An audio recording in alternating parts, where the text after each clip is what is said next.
8 warga WNI dipulangkan ke Indonesia karena tertangkap menembak tiket Shinkansen.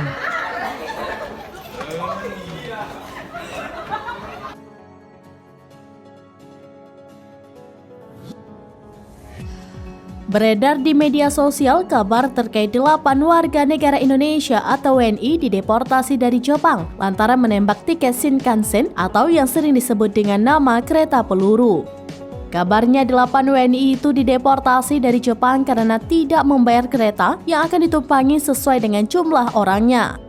Kabar terkait 8 WNI yang dideportasi dari Jepang ini sontak menghebohkan media sosial. Mengutip tribunmedan.com, adapun kabar tersebut bermula dari unggahan TikTok @s9_ASH. Dalam video singkat itu terlihat sekumpulan orang hendak masuk stasiun Shinkansen di Jepang. Dikabarkan sekumpulan orang itu merupakan warga negara Indonesia atau WNI. Dalam narasi video tersebut disebutkan bahwa ke-8 WNI itu menembak tiket untuk naik Shinkansen. Adapun menembak tiket yang dimaksud yakni kondisi saat jumlah tiket yang dibayar lebih sedikit dari jumlah penumpang yang menaiki kereta. Alhasil, akibat menembak tiket Shinkansen tersebut, ke-8 WNI itu dikabarkan dideportasi. Namun sejauh ini orang-orang dalam video itu belum terkonfirmasi sebagai warga negara Indonesia.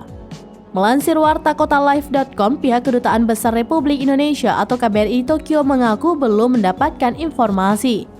Sama halnya dengan Kedubes Jepang di Jakarta, mereka juga mengaku tidak mengetahui kejadian tersebut.